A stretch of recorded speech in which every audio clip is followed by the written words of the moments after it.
Hi there. Hi, everybody. Good evening. How are you guys? Good. I hope everybody had a plentiful Christmas Yeah. and Well, holiday season. yeah.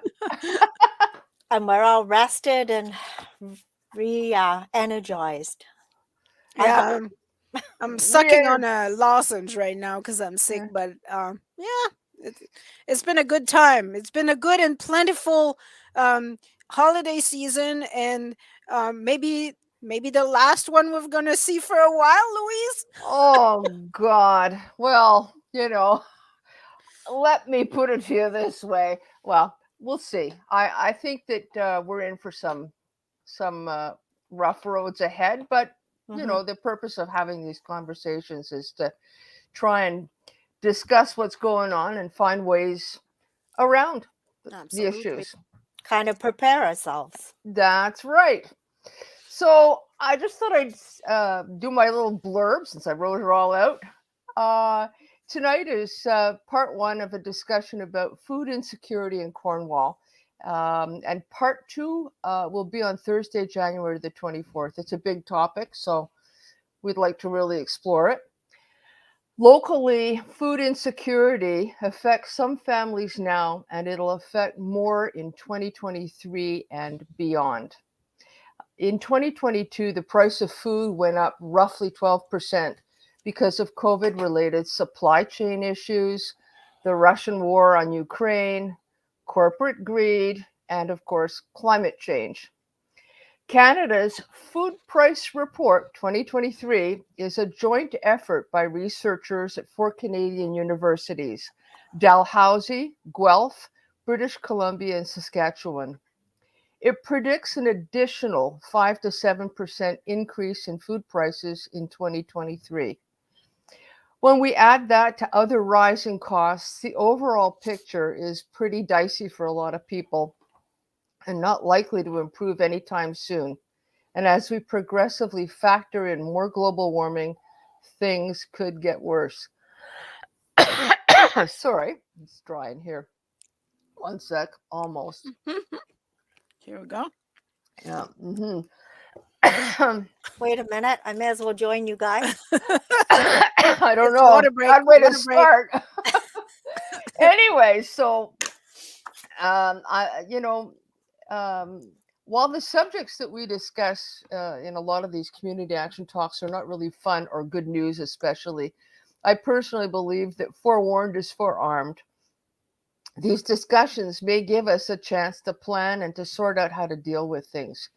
Tonight, we have four guests, each with their own perspectives on food insecurity and possible solutions. So, actually, Louise, before I introduce our guests, we're Yeah. talking about food insecurity. In your opinion, what does food insecurity mean? Well, essentially, food insecurity is just not having enough food to meet your needs, okay?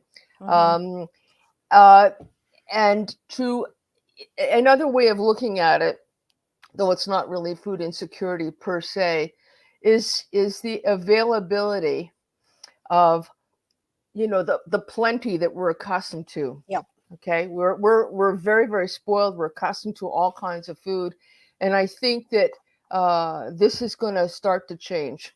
We're no longer going to have as many choices as we grew up with. Well, Exactly. I think we're already seeing that in a lot of grocery stores. A Yeah. lot of shelves seem to be getting emptier than usual. But we do have some great guests, and I'll start introducing them one by one. So our first guest is Lisa Dupro. Lisa is the executive director of the Agape Center here in Cornwall. Agape is a soup kitchen serving lunches 5 days a week, a food bank that provides free groceries to people in need 5 days a week, and a thrift shop whose profits are recycled back to the soup kitchen and food bank. Can you guys hear me okay? I seem to be having a bit of a Yeah, echo. yeah, Yeah, everything's fine. you're fine. Okay, perfect. Then next we have Taylor Seguin. Taylor is the executive director of Center 105. The center is a community ministry of the Anglican Diocese of Ottawa at Cornwall's Trinity Anglican Church, and it's open open 3 days a week, Tuesday, Wednesday, and Friday from 9 to 12 for breakfast and morning coffee. And I didn't even know this, but it also has a laundry service. That's pretty awesome. Next, we have Amy Willis. Amy is the founder and facilitator of Full Bellies, a very discounted food sharing network, and she operates with a slew of volunteers. They have a store and thrift shop in St. Isidore, and they take orders for belly boxes. That's going to be something interesting to talk about after. And there are food drop offs in Rockland, Hawkesbury, Alexandria, Alfred, and Cornwall for these belly boxes, which are actually food boxes. And we also have Ina Schneider. She's a Cornwallist who works as a cashier in a local discount grocery store. In her job, she sees the frustration of shoppers who are facing record costs, people forced to take things out of their baskets because they are unable to pay, and her store is getting hit with a lot of increasing food theft. Oh, wow. That's crazy. Well, welcome everybody. Thank you so much for being with us tonight. And we're going to go in the same order as Milise introduced you and just ask you to say a little more about you and what you do and how you deal with food insecurity. So Lisa, go ahead. Hi, everyone. Thanks for the invite tonight. So like Milise said, I'm Lisa Dupra. I'm the Executive Director of the Agape Center, and we are the area's largest food bank and community kitchen. And we are comprised of 3 main programs, being the food bank, the community kitchen, and we have our New For You thrift shop, which is our social enterprise and main source of revenue. So we do deal with food security on a daily basis. Our numbers continue to rise. I always say that I should be working myself out of a job, but we are going in the wrong direction. So Wow. since March of 2020, our numbers have doubled. Before COVID, we were supporting about 1,200 people a month in the food bank. Last month, I believe we were like 2,298, and I believe 775 were children. Wow. So, I mean, no real solutions, in sight. It's definitely a financial strain for far too many families in our community to keep food on their table. So we do the best we can to provide other ways for people to save money so that they do have a little extra to purchase food.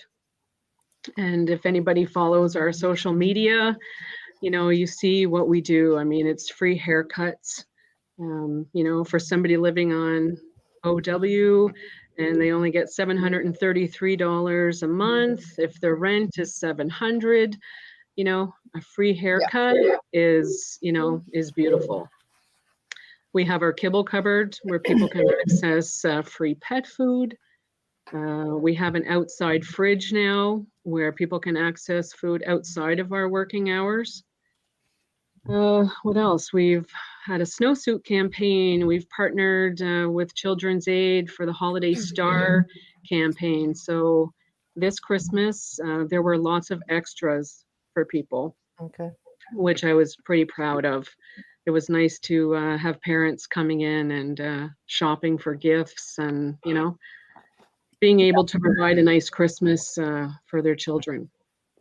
So basically that's what we do. We try to, on top of the food that we give out, we try to help people save money wherever we can. Thank you. Okay, super. Taylor, what about Central 105? Are you there? I am here. Thank you so much for inviting me on, guys. I apologize that I don't have my video on, everybody, but I'm having some internet difficulties these days. But I really appreciate the invite, and big thank you to Lisa, Ina, and Amy for being here. I know how hard all of you guys work. Like you had meant earlier, Center 105 is a drop-in day program. We like to tell folks that we kind of split our focus in two. Half of our focus is that of providing a hot, nutritious breakfast, while the other half is focusing on a safe social space where people can come and hang out for the morning and be with friends and such. You also talked about our laundry program, which is a really exciting add-on that we were able to add to our programming. We also have a mobile clinic that comes to visit us every Friday, which features a nurse and an addictions counselor. But yeah, all in all, Center 105 just provides a hot breakfast and a safe place for folks to come every Tuesday, Wednesday, and Friday from 9 till noon. Thank you. Wow, thank you. Amy, tell us about you and belly boxes. Hello again. Thank you guys. This is very exciting. I haven't dipped into Cornwall since starting Full Bellies a couple of years ago. So I've just started dipping my toes into Cornwall. I usually am working in the smaller towns around Cornwall, and I've been hesitant because I know the need is so massive. So I'm here and I'm ready to join the discussion and offer help however I can. I run Full Bellies. I started Full Bellies, and with the combination of many people and ideas, what you see in front of you is what has come from it. Lots of input from the community. I'm really big on having that input from all the people that I interact with, just to make things better all the time.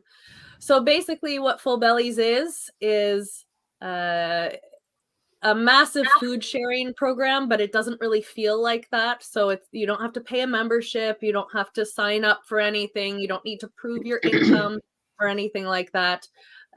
You just shop. So the idea is I purchase a massive load of produce in bulk, and it gets shared amongst many people. It works like a store in St. Isidore because we are a store, but in most of the other locations, it's like a CSA box almost, or like the green food box that you guys had. Very similar to that, where you get like a bundle of fruit and vegetables for one price, and that's what you get. The fun difference with Full Bellies is you get to choose what goes in your box. We're run by volunteers, so there's not too much of a markup. The only markup there is to cover our own expenses. And some people love to opt for a total assortment of food, and often it comes with 20 to 30 varieties of produce, which is pretty fun. So people start learning and experimenting with things that they never would have before. Mm-hmm. One of the most exciting things for me is when children get to try these new things that there's no way many parents would be able to afford certain things. Like, for example, I like to use the passion fruit as an example. You get this little purple ball about this big.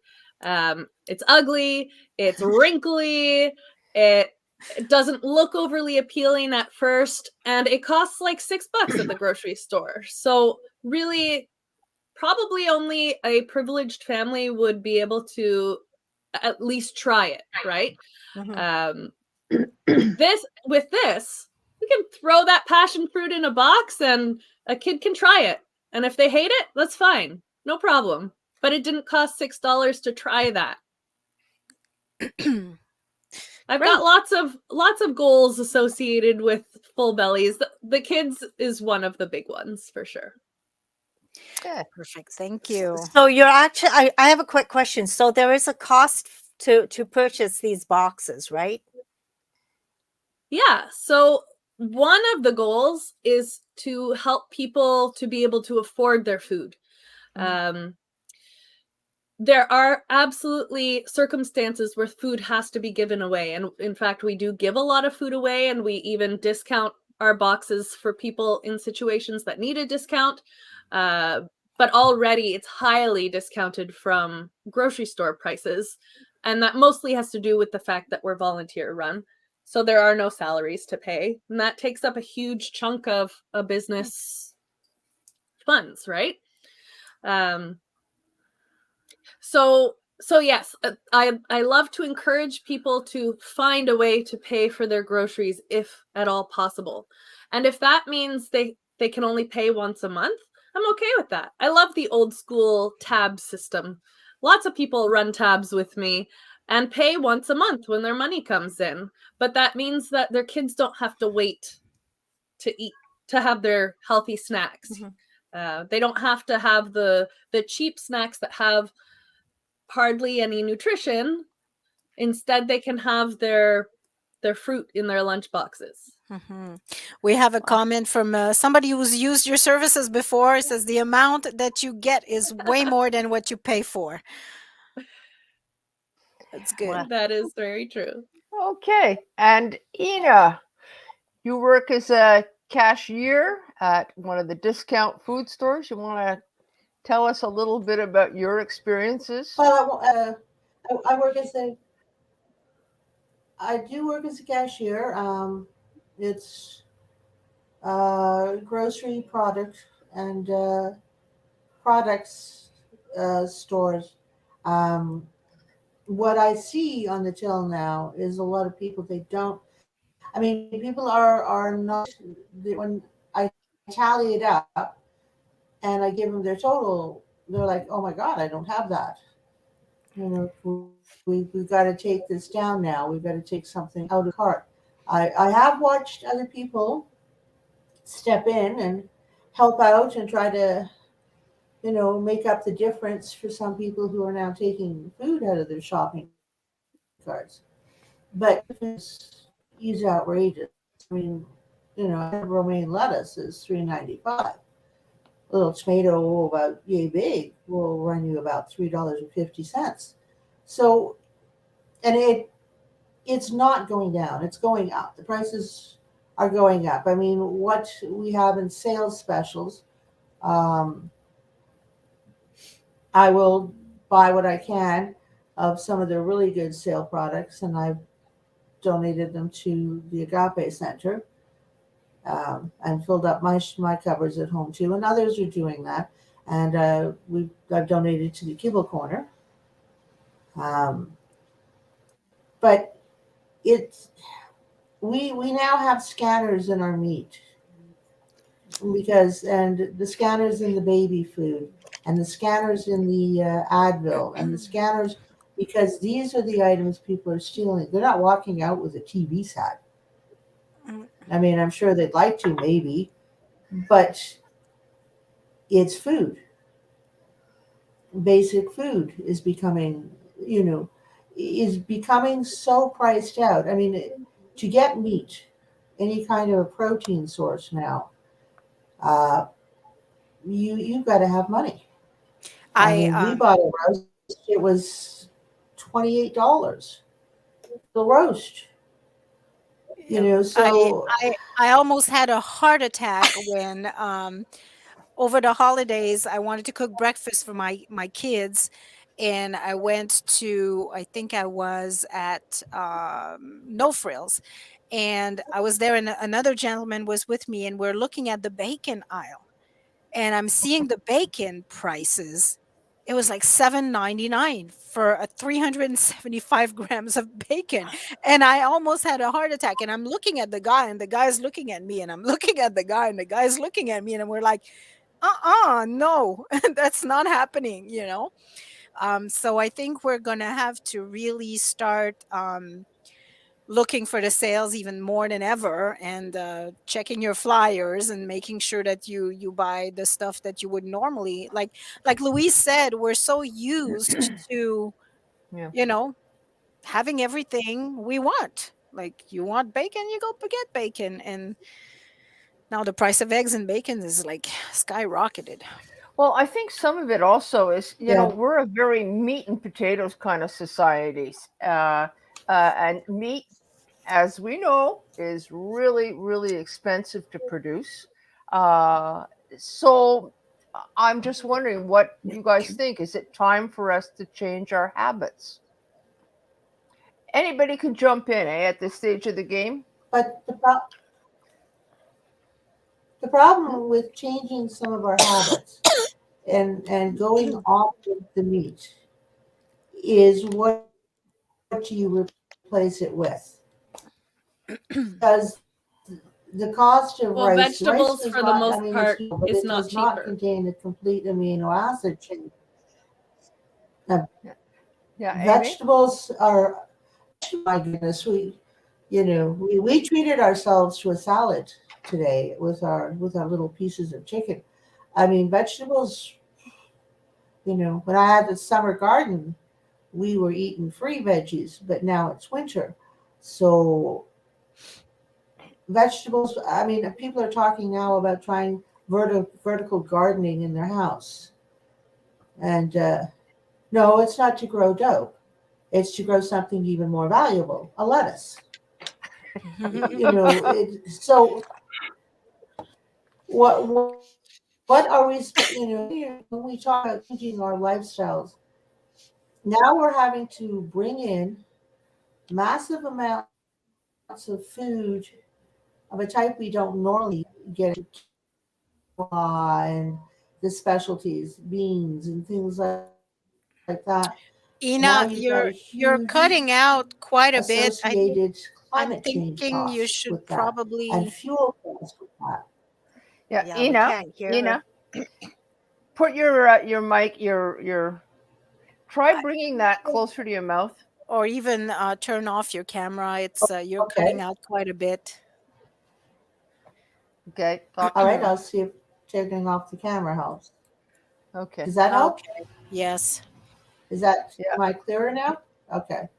Yeah. Yeah, I mean, I'm on a Wi-Fi modem. I'm not on direct connection. So, and the Wi-Fi in my neighborhood is, well, I mean, I'm right by the police station and the fire department. So their signals capture So things first, as they should, right? Okay. But no, I mean, changing your lifestyle is problematic, and we need protein to make it through winter. What do you think, Lisa? What do you think, Amy? What do you think, Taylor? I lost you, right? So we've started in the food bank. Well, actually, it's called the community market now, not the food bank. Okay. So we have like recipe books available, but so there's an educational component to it, so that when people come in to choose their items, they can choose items that they can make a complete meal out of. Just because somebody comes in and chooses, all their groceries doesn't mean that, they know how to put a meal together. And a lot of our folks struggle with how to put meals together for their families and get the most out of what they're choosing off the shelves. So we'll have this book available so that they know, what items to choose to make that casserole that, may feed their family for 3 meals, Right. the main meal and 2 leftovers. So we're trying to educate a little bit more so that they get, the absolute most out of every visit. That is a huge, huge part in this is education, for sure. That's probably what I do most is educate people. Selling produce is an afterthought, really. People do not know, not everyone, of course, but if you grew up on Kraft Dinner, you don't know. You just don't. You might receive a massive bag of lentils from the food bank, which is often the case. And it's like, what the heck am I going to do with all these lentils? And they get donated back to the food bank. Yep. So at the Full Belly store and with the boxes that we create for people, we have dried goods also included in their shopping. So basically, at any of the locations where we're set up, so that they're not ordering a box, but they're set up to walk through and shop themselves. So that's Rockland, Alfred, St. Isidore, and Alexandria every other week. You get to choose whatever I have on the pantry side and whatever I have on the produce side. So we've got a certified prep area where we can repackage these mass quantities of legumes into much more manageable sizes so that people can try them and see about experimenting and try this new vegetable and maybe try making a fruit salad or whatever, and being able to grab one bag of pasta or one baggie of rice or whatever fun goodies I find. I find some pretty epic deals at some of the places that I shop. And so when they come in, not only are the produce all whatever deals that I found, so nothing's ever the same every week, but also the dried goods section is also whatever I find. So people are shopping in the season with me. They're shopping deals with me. I'm finding the deals and I'm allowing other people to take advantage of the same deals that I find. Right. That's totally awesome, and it's exactly what we were talking about when we're talking about the community getting involved and trying to find solutions as a community. This is a great example of a community mindset that everybody benefits from. And I know with the Agape Center too, in the summertime, you have a community garden. You have the community boxes too. So that's another great idea. Yeah, our community garden is huge. I think we have, I think there's 20 plots that we have. And then now we've invested in the raised beds right at the center. And Right. those are open to the community. Anybody can stop by and grab some peppers or tomatoes. And yeah, I love them. I'm curious about, do you think that food insecurity issues these days is an expression of poverty? And are the people who are becoming more dependent, are they poor or like more the working poor? What's happening there? Both. Yeah, I think you probably saw a shift over the Yeah. last year or so, eh? Right. More and more people that are walking through our doors are working families. And even in some cases, both parents are working, but their rent is $1,600 a month. Yeah. Romaine lettuce is $8 a bag. The price of fuel, I'm sure they need one vehicle to get to work. So they keep their But rent. it's also a matter of principle too. Even those who are wealthy don't want to spend $8 on lettuce. Yeah. It's just I'm just not going to do it. That's the sort of, it's not just a poverty thing, I don't think. What do you think it is? Many people are working 2 and 3 jobs, and it's very hard to even make the ends meet.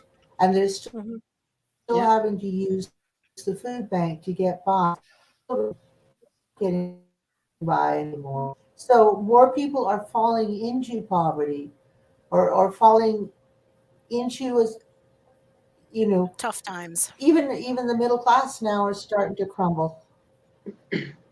Yeah, I agree with you. Yeah, I think it's we're hard. eliminating the We know middle what communities class. we need more help.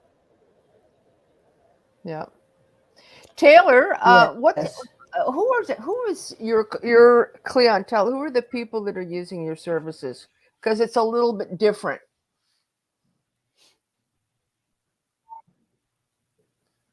Taylor?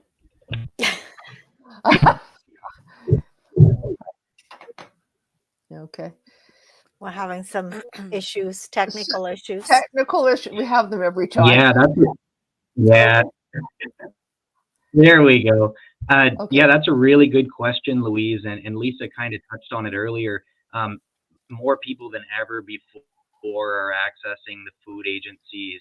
Young, old, and like you said, are working poor. A little bit earlier, we talked about how people are changing their habits and such. One big thing that's changing is that more people are accessing these food agencies.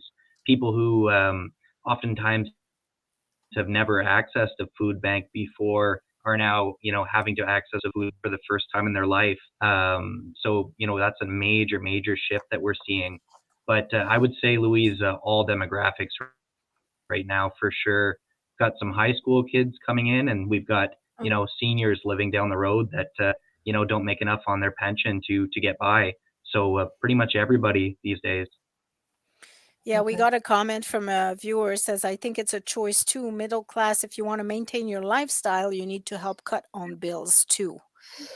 Yeah, but don't you think that kind of food is something, you can cut up to a certain point, but it's, Yeah, well, you can choose not to have the bacon.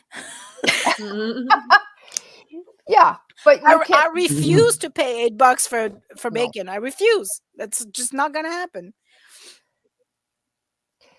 Well, so we've seen an increase. Hang on, what was I going to say? One of the questions that I had for people is, do you think it's going to get worse? Yeah, so we average about, right now, about 45 new referrals every month, which represents an average of about 125 people. That's 1 month. Wow. New. So we're going in the wrong direction. Oh boy. Yeah, for anybody who's interested, every month you can read all the stats from the Agape Center right in the Seeker. My blurb. And it's alarming because yeah, Lisa writes a blurb for us, and it's alarming because they're going up all the time. But Yep. 45, that new referrals, that's 100 and how many? 150? That would represent about 120 people. So one referral could be a family of 4. And are they coming in and are they using the soup kitchen or the food bank or both? Anybody can walk in and use the soup kitchen. There's no, there's no sign up, there's no referral, it's open to anyone. So we don't count new people. We keep track of how many meals we serve, that's it. But the food bank, I have to report on those numbers to Food Banks Canada and Feed Ontario. So we keep track of those referrals. So I know exactly how many people are using the food bank every month. Right. So what are some of the challenges that you are experiencing with getting food to the food bank? We are very fortunate that we have relationships, solid relationships with all the grocery stores in the city. And with Walmart, Matrix, without Walmart, we'd be hard pressed to meet the needs of over 2,000 people every month. So we work hard, to make those partnerships work, to our advantage. And all the food drives that we have, I couldn't ask for a more supportive community. Like, it's amazing what comes into our building. Yeah, we have an awesome story about the Agape Center and how Walmart helps you guys out. That was in the December Seeker. If anybody is interested, it was an awesome story. Yeah, they're amazing. So that's a direct partnership from Food Banks Canada. So they initiate that, and through Loblaws. The rest, we formed all those relationships on our own. I'm curious, and again, anybody jump in, okay? It's just for everybody. What are the policy solutions that might change the situation? In other words, if you were looking at, what are the root causes to this? Obviously, the prices of food are higher, but you've also got, minimum wage, and that's not keeping up with the cost of living. Minimum Um, wage, the ODSP rates, the Ontario right. Works rates, Right.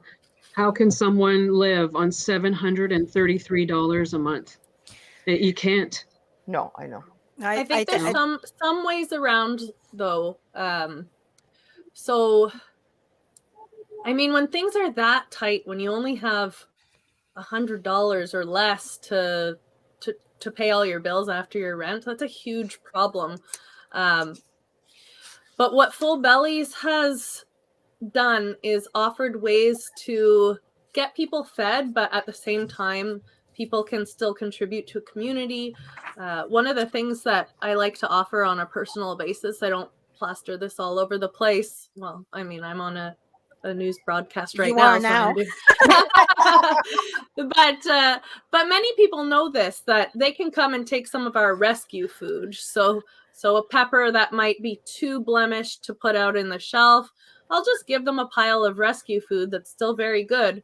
They can make a meal out of it, return some of it to the volunteers, give some of it to their neighbors, give some to a family in need, and then they also provide for themselves. And that's just free food. It's not food that I would have been able to sell anyway.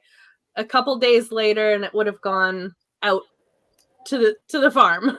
Mhm. So there, and the more willing people are to provide for themselves and become creative, the more opportunity they'll have. There's a lot of creativity when it comes to feeding your family. Full Bellies is an awesome outlet to be able to do that. Do you think we could do other programs like Full Bellies? Oh yeah, Full Bellies is really just a community. It's Yeah. not any community group can get together and do food together. Taylor, I'm sure that you have experience with getting together with people and just doing food. And there's something about doing food together that strengthens a person's mind, soul, body, everything. Mental illness. I was just going to ask actually Taylor, because he touched on something when he was mentioning that he does the breakfast, and it's about socializing too, because being in a situation so precarious that you can't feed yourself, it must be really isolating. You must feel like really you know um distressed. So having that lifeline, that little bit of time that you can go and socialize with people and be fed at the same time, it would feed both aspects of your mental health and your physical health. Mm-hmm. Yeah, Julia, you bring up a really, really good point, and I think it really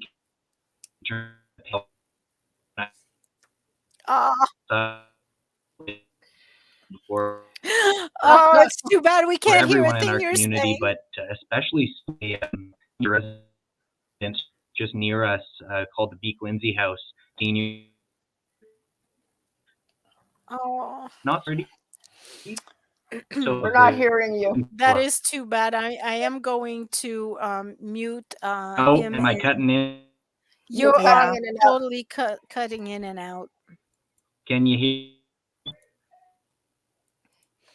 No, we can't hear you, Taylor. So I'm just like, maybe type it in the chat box what you wanted to say, and I'll read it out loud. No, but I mean, that's how frustrating. It is. Again, I'm sort of like, I agree with you, Amy, that there's a lot of things that people can do. And obviously you're an example, you're doing it, right? But at the same time, I think that there are other things that are,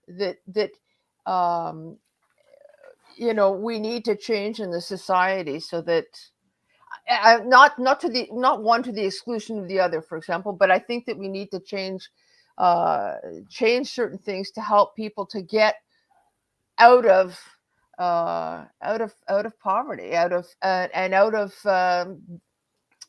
financial difficulties. Lisa, do you ever, Lisa, and this could also go for Taylor if we can hear him. Do you ever petition for social change via the government, the MPP, MP? So both MPP and MPP have been to the center, and they know exactly what we do in the community and what the needs are, and I firmly believe that they're both on board. So because we're direct members of Feed Ontario and affiliated with Food Banks Canada, we're part of all their lobbying campaigns. So whatever policy change that they're promoting, we get all that information that we can use in the community. We've done postcard campaigns the last 2 years. So it gives anybody using the services a chance to, write their comments and questions on postcards. We deliver them to the MPP's office, and, where they go from there, I don't know, but it does give people a voice, Yeah. So we are, whatever Feed Ontario and Food Banks Canada are doing, we are definitely a part of.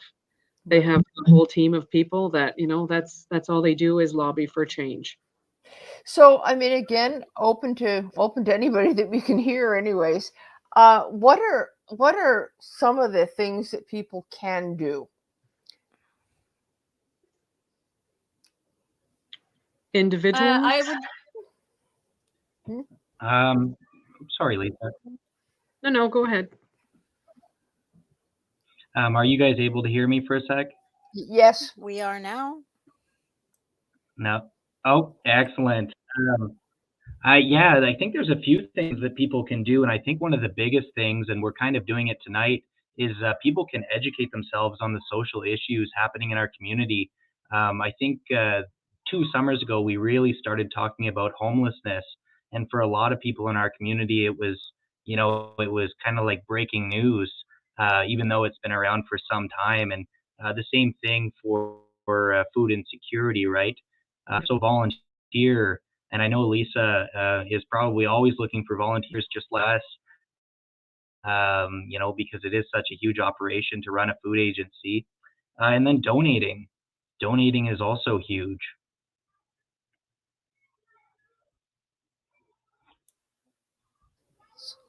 What about other things like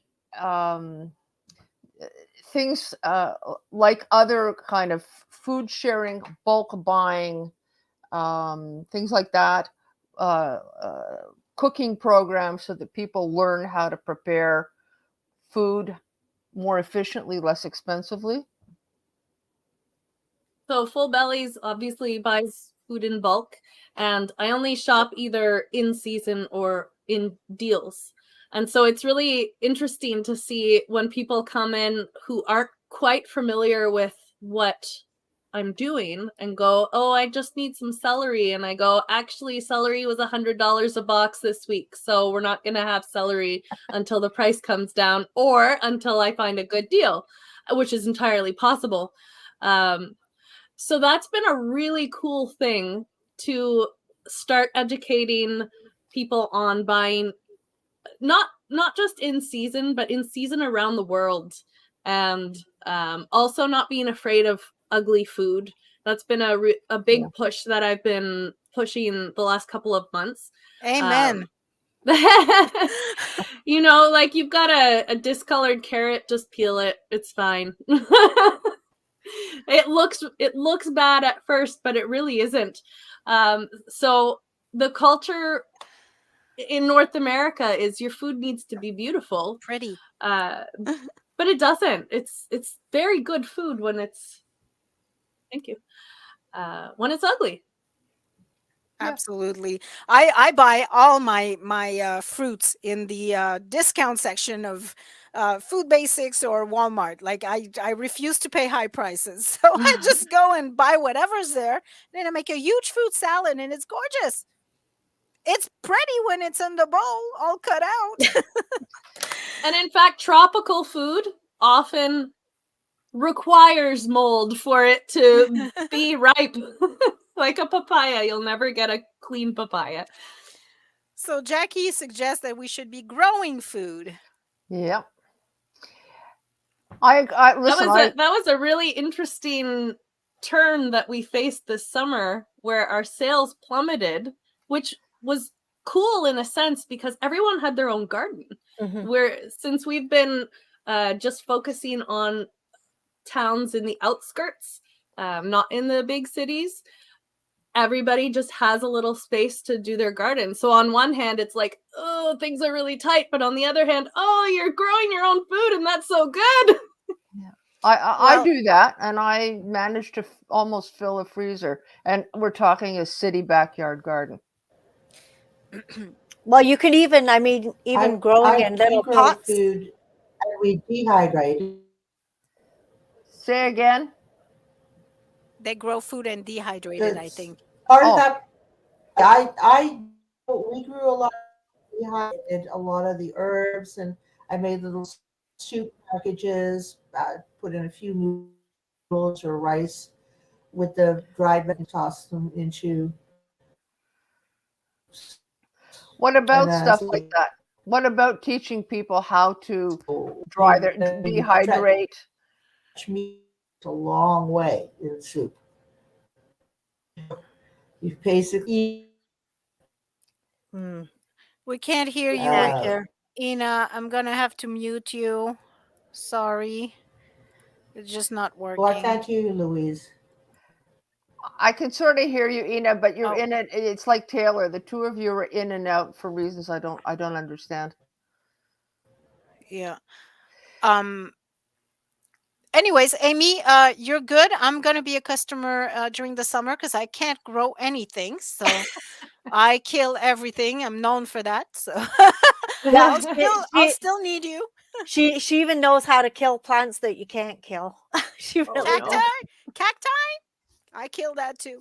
It's Anyways. funny because I'll show up at the warehouse and go, oh, this is my garden. This is why I don't garden. This is so much easier. Oh, garden- Jackie says, grow greens in a container in a Yeah. south-facing window during the Mhm. winter. Yeah, well, that's if you happen to have a south-facing window. I don't. But So is there I anything tried to grow microgreens. That wouldn't even take. Like, wow. You need light to do it, eh? A little bit of light helps. And there are ways of Oh. doing it. somebody suggests scanning. Yes, that is a good one, and that's something that people could learn how to do. What about teaching people how to can? I mean, do we ever have? Is there anything in Cornwall where people could get together in a kitchen and learn? Well, how I to want do to that? ask Lisa because the Agape has a big kitchen, right? Is that something that could be taught? Yeah, I know. My wheels are turning here. We have the community kitchen, and we have a second kitchen downstairs. That in the summer there's kids and like family cooking classes down there. Oh, nice. Okay. But you're giving me some ideas. Yeah, maybe that's something we can look at, the dehydrating and the canning, and I like that idea. Yeah. Taylor is saying that he thinks Seaway Valley Community Health Center also offers courses on basic cooking. I think that it's not just basic cooking, but sometimes it's bulk cooking, because bulk cooking you can really take advantage of sales and stuff like that, or full And- bellies, or that and cooking with alternatives too, like how do you if you don't have meat, what do you do? How do you replace it? What do you use to replace it? Like I made a big pot of taco soup yesterday and I didn't have any ground turkey because they're all out of ground turkey everywhere. And that's what usually I put in it, but I just used double the beans. What about? I mean, Lisa, you were saying that you had like large gardens for the center. Yep. Where are they? Down off of Race Street, like in behind the curling club. There's a big community garden in there. Yeah, Okay. there's like people, you can have your own, like for personal use as well. Okay. But I mean, they've had the plots in there for ages, like before my time. And do But they get filled, do they get filled up with hang on, do they get filled up with people? I mean, are they always in use, or are there no, I think there's still space in plots? there for people to have their own plots. We just have the biggest, amount, Yeah. but we grow, all kinds of stuff in there that we use in the soup kitchen and in the food bank. But we get lots of Wow. donations in the summer too.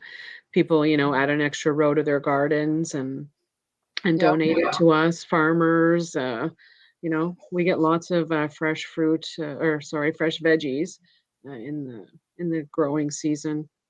I'm trying, but I'm also. What is making that close. noise? Wow, this is a really heavy feedback. Um, I'm also wondering though what people can do so that they're not using a food bank, so that they can do for themselves. So this is why I'm saying like possibly community gardens, and even learning how to grow stuff. Like some basic. Here's how to grow some basic stuff that will keep well for X number of months, for example. Um, uh, yeah. Yeah, sorry. I wonder if we could get an army of volunteers to come and help people who don't have a green thumb to kind of grow their own thing. I tried one year and I did manage to have a couple of tomatoes. So, I know my soil is okay to grow, but I need help. Well, it is. You do have to learn. There is a certain. I mean, I've done it. I've done a fair bit of it. So you have to learn. You have some years for, the gardening gods are not with you, and certain things just do terribly, and a lot of people have seen that. And I think again that this is global warming stuff. But you learn. It's work though, as We Amy have says. a very active Facebook group community. I'm going to call it a community because it's the people who are often posting on the Full Bellies group know each other and often don't know each other's faces, but just from the online presence. And a lot of people have learned how to can and learned how to cook in bulk batches and have explored dehydrating and all of this variety of ways of preserving food. And just from people posting their ideas and look at what I have made tonight, and someone goes, oh, let me have that recipe. And so there's this constant learning happening within the community there. I also run a side piece of Full Bellies, which is only purchasing in mass quantities. So it's like this crazy early morning flash sale that you have to be online live to buy through me when I'm at the warehouse. And so people with 8 children like I have, or lots of people they're cooking for will buy like cases and cases of stuff. But for the regular sized family, they just come through and pick out whatever they want. Well, I would love to see that. I would love to see people, especially cooking, bulk cooking, and learning to cook with things like beans, learning to cook different cuisines, and they're really. I don't know that exists here, Lisa. Amy, it would be wonderful, and even Taylor. I don't know what the setup is there, but it would be lovely to see stuff where people can learn. I would also like to see there's things like, do you know what Wonder Bags are? No. Anybody know what a Wonder Bag is? Wonder Bags are these thermal cookers that are made. They were made originally in Africa, and it's essentially a big thermal bag, so that you can start something in the morning, Oh get yeah, it you hot, told me about that. yeah, put your pot in there and it just cooks for the rest of the day on its own with no power. I think stuff like that, I'd love to see stuff like that done here. Well, and Cheap. we've talked about having a network of people, because one of the big things with me is like the I have a big family too, not 8, but still. My kids won't touch leftovers. Like they will not touch leftovers. So having a group community of people that would just take each other's leftovers. No. Share. Yeah. Sure. I don't know if there's something that could be done there, but that's something I was thinking about. Well, maybe, Well, maybe set up an exchange. yeah, you kind of did that with me, Julia. You dropped off the leftovers And because you Louise. didn't want them. Yeah, that was an awesome thing. I've got a quick question for Amy though. Where in Cornwall do you drop off, or how do people access you in Cornwall? Okay, so I'm not really up to date on getting my website as accessible as many people could, because I'm just always running. So I just have an order form posted at the top of the Full Bellies group pretty much at all times with the current Cornwall order form. And then we pack everybody's boxes at the store to their liking. So they get to choose a few things. And then because I don't always know what I'm going to have in the store, it's like, do you want me to include ethnic food? Do you want me to include pasta and rice if we happen to have it? I package up their things, and then I park next to Giant Tiger on Sundays while my kids are at their theater practice and hand boxes out there. And then I offer delivery only for situations where there's mobility issues. So I'm trying to encourage people as much as possible to come to me, because I've done a lot of the work here on my end. So just do a little bit of work and come to me. And then if you must have delivery, I'll bring it to you. It's a pretty hectic time, which I'm not sure how much I can keep up with the demand, but it'll happen. Well, you need people to help you on that side of it as well, eh? Yeah, and the crazy thing is, last Sunday, I had way too many orders. I was in way over my head, 55 orders, 10 or 12 of which were deliveries. And who was it? Tanya from the Green Food Box showed up and said, "Hey, do you want me to do any of your deliveries?" Yes, please. Thank you. So, and a couple of things like that happened last week where I had too much on my plate, and then all of a sudden the community around me, this always happens every time, the community just comes around and goes with it, does what needs to happen. Maybe look at I don't know how to say this, but sort of people like captains from each town. Somebody will go pick up Cornwall stuff. Somebody else will pick up Hawkesbury or whatever. You know what I mean? So yeah, for sure. It's always grown fairly organically, although with Cornwall being so massive, I need the same intake of volunteers as there is people wanting to use Full Bellies. I think it's the first time I hear Cornwall and massive in the same sentence. Yeah, really. Well, it's all relative, right? Yep. So Lisa, but it's a massive need, right? So Full Bellies doesn't just serve the poor or the working poor. It's for everybody. Anybody can order a box, and in many cases, those who have plenty make donations. They'll sponsor somebody's box or buy the extras like meat and whatever else that help Full Bellies run, because we run at a deficit all the time unless we have people who have some money to be able to support in other ways. So it's definitely a delicate balance where we need people with money and we need people without. If we didn't have people without money, Full Bellies just wouldn't exist. I would go on living day to day, sharing food with my friends. But at the same time, Full Bellies also wouldn't exist if there wasn't a little extra money coming in. But that was really interesting when you just said that a lot of people will buy boxes for other people who can't afford them. That's really a good thing. Yeah, and what's extra special about that is it's a personal relationship that's happening.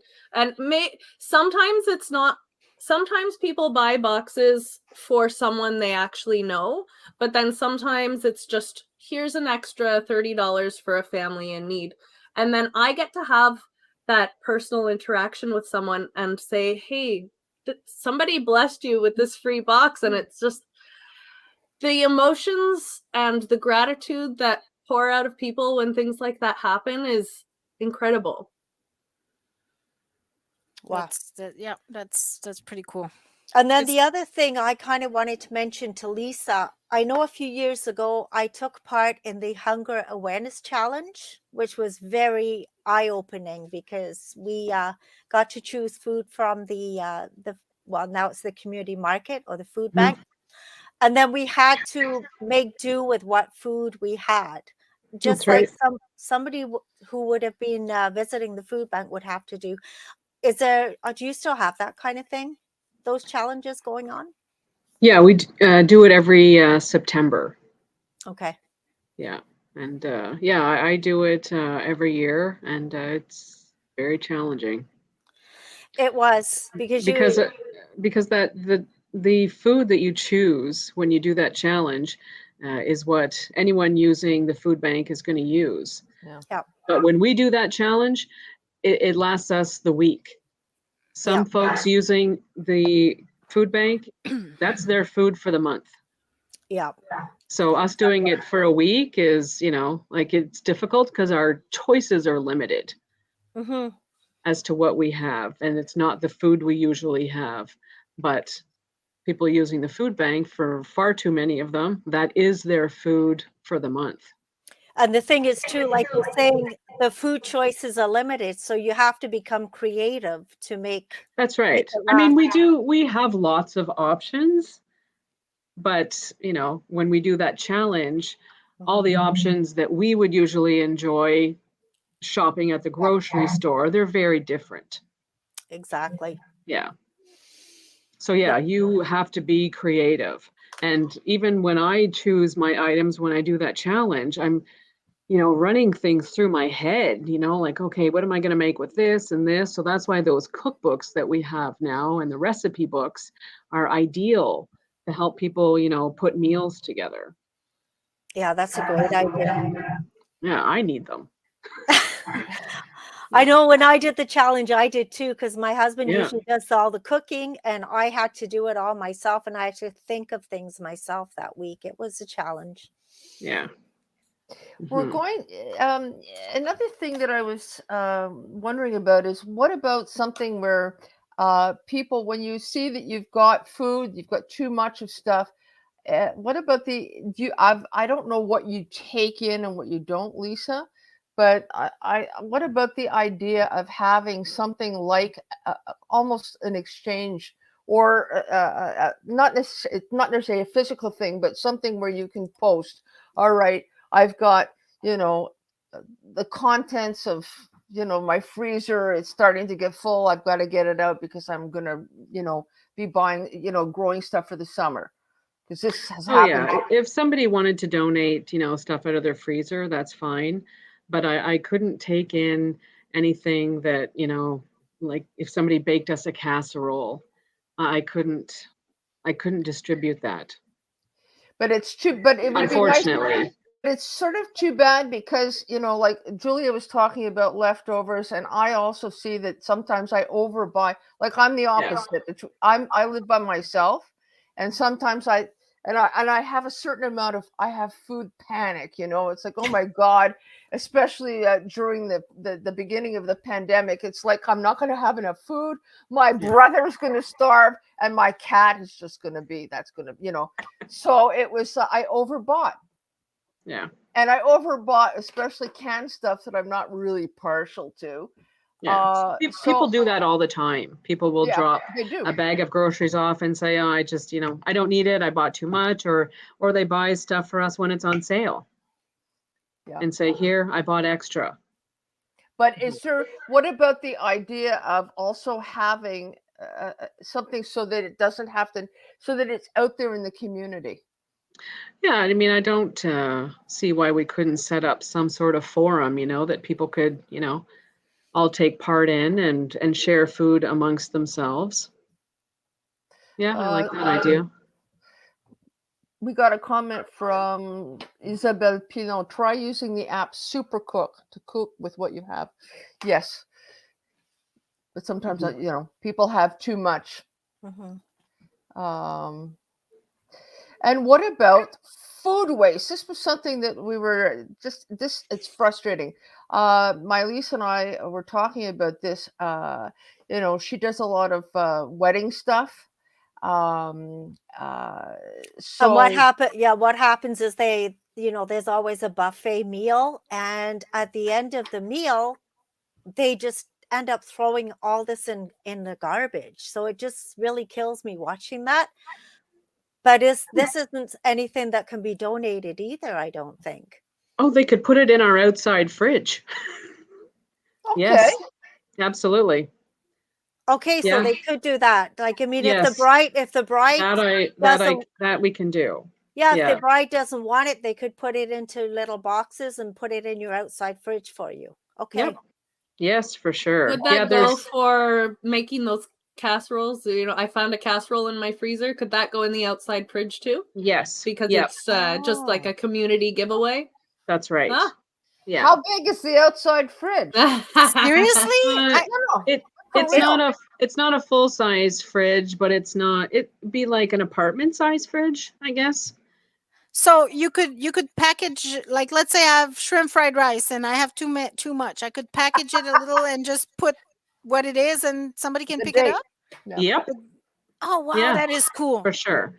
So there was a couple of businesses in town this summer that had like summer barbecues for their staff. Hmm. And with all the leftovers, they bought containers and they boxed it all up and stocked the outside fridge. Oh, that is cool. What Yeah. about getting a bigger Okay. fridge? No, so I'm serious. You just got the fridge, right? Well, if it's, yeah. it's big enough. yeah. It's big enough. Yeah, the fridge part, and then there are shelves on the side for non-perishables like canned goods and boxes and Okay. yeah. Is No, that- it's big enough. Is So that again, open- where is that? What's that? Where Oh is my- it? Is it outside? Yeah. Yeah. Or It's outside right at the center.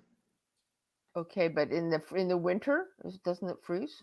No, Okay. it's built so that if we were going to have a week of -30, we could pick it up and take it into the dock area overnight. Okay. But we've been fine. We don't even need to plug it in right now. I'm sure not. Okay. Oh, that Yeah. makes me really happy to hear. Yeah, I love it. We stock it at the end of the day, every day, and it's empty every morning. And that used to be my worry about what happens when people need food after hours. And I know I was there whenever you like unveiled Yep. Mhm. unveiled it. It was an awesome idea. Yeah. So Well, My- other my communities daughter have done it. started. Huh? My daughter started something similar with non-perishable items on our front lawn a few years ago when we moved to Alexandria. So we have a little giving tree in the front of our yard with bins for clothing and a little spot to leave food and stuff. There's never too much of anything really, but it's same idea. And I've thought about having a fridge out there too. And how cool would that be to have all these little giving fridges all over the place? Every household should have a fridge in front of their homes. No, but the idea it could be that you could set up a network of things like this in different areas in town, so that they're available to different areas, and it's easy to go bring stuff, and people can just Yep. come and take. Why not? Well, my goal is to have like a couple of more, throughout the city. Yeah. Mhm. So Yeah. What Listen, I we're do gonna- like, what I would just want to add to, at the Agape Center, they have the little book nook right outside. And Yeah. again, food for your soul as well. Like, I mean, you can pick up a book and read. It's just wonderful. yeah. Listen, we're gonna end soon, but I think one of the things is that if if any of you want to sort of get in touch and we can discuss ideas, okay, off camera, we're going to come back in 2 weeks, and maybe we can come up with a few ideas. Well, I just brought on a guest who was participating in the chat. I just wanted to ask her about that app she was talking about, Supercook. Yes, so there's so I'm not I'm a volunteer with Amy whenever I can at Full Bellies. So there was two things I wanted to bring a bit in this chat. The first one is there's this application called Supercook, which is quite interesting if ever you guys have any clients that don't know what to do with the stuff in their fridge. So the way that it works is that you go on the application, you write every single thing that you have in your cupboard, in your fridge, any spice, any beans, anything that you have on it. And the application brings you recipe that you can do with anything that you have in your fridge. So for example, I put in everything that I have in my cupboard and it says you can make 30,000 recipe with what you have in there. Wow. So I go through it and then I click on what I want and it tells me, oh, you have all the ingredients to make this recipe. Let's say, I don't know, Italian sausage, crock pot something. So I click on it and it gives me exactly the recipe on how to make it. And I'm sure that I don't need anything extra. So that's something interesting for people who don't know what to do with a type of meat in their fridge, or they cooked in bulk and they end up with okra. Amy, you know that we end up with a lot of okra at one point. Then you can go on it and know exactly what to do with it and how to cook it. So Okay. that's an amazing app for, I think, everyone. And I really like, Lisa, the concept of that fridge, because I often feel that I'm the one who said in it about cutting with the budget. And I have often people in middle class that are afraid of going into to the food bank or to any type of organization because of social status and stuff like that. So by having it outside, it kind of stops the middleman and allow them to be able to still feel their family without having that stigma a bit that exists in the community about using the program. So I'm kind of interested. I'm quite amazed with that. And we talked a bit earlier about canning and dehydrating. Yeah. And I just wanted to let you guys know that if ever you do go to Full Bellies, Amy can vouch with that. As much as in the group, we do all talk about how to dehydrate, how to can, but a lot of the volunteers are people that knows how to do it as well. So for example, I just went in a little 1 hour Saturday and I was explaining to a lady how to make a soup and how to make different meals that she was wondering how to cook. So the volunteers are always there to give tips to the people who are coming in. That's Okay. awesome. Thank you. Wow. All right. I think we're going to wrap up. So thank you so much for being with us today, guys. Like Louise said, we're going to have a follow-up on the 24th, I think it 24th. is. Yeah. The 24th. And interestingly enough, that one will focus on solutions and how to We'll eliminate try food to, yes. waste, try to eliminate food waste, what you can do, meal preps. There's going to be Growing your own. growing your own food. Yeah. So we're going to be tackling that aspect of things. So you're more than welcome to hop on that one as well. Yeah. All right. So thank you, Lisa. Thank you, Ina, Thank Amy, and Taylor. We'll let you go for now, not take any more of your time. Thank Appreciate you. everything you do in the community. Thanks a lot. All right. Take care, Good everybody. night, everyone. Take Good care. night. Good night. Thank you, guys. Have a good night. Good Good night. night, You Taylor. too. Okay. Okay. Hey, that was interesting. I'm so happy to hear about that that thing, the fridge there, because Yeah. Louise, that's exactly what we were talking about. Yeah. And we were debating because we were wondering if there was like liability issues or like because you made it at home, is it like something that can? But I guess it's okay. So Well- basically, they can't take it into the center itself, but you can leave it in the fridge or the cupboards. Yeah. I was there when they actually unveiled it, and I thought that was an excellent idea because, like I had said, it worried me. So when people are hungry after the center closes, what do they do? Yeah, So now they have I'm access. I'm thinking of getting a fridge for the seeker office. Well, maybe you should. Yeah. I think the thing is that if there were a few different places that had this type of thing, and you could put up notices with Center 105, with Agape, with Full Bellies, that these existed in different places, it would help people to use them, because they would be available in different areas of town, and it would also give people who want to give an opportunity to. Well, I've told you, it breaks my heart every time I have to throw something out. Like it really breaks my heart. I'd much rather give it to someone. So Yeah. Yeah, somebody who needs it, who's hungry. before I have to throw it out. Exactly. I'd really like to see. I also think some of the stuff here is I'd like to see people doing things in groups. I think there's a certain amount of how that people need to help each other and to know that they're doing things together. Yeah. That somebody just Well, wrote that. and that's the thing, right? I think this year in 2023, it's going to be really hard, and this is where we're going to see the true meaning of community Mhm. come out. Well, listen, I mean, to me, we're in for it. We're in for it, and it's going to hit. And so we can either start to prepare and start to figure out what we can do and how we can literally become more resilient, or we end up with a very fractured society at each other's throats. And it doesn't have to be like that. Yeah.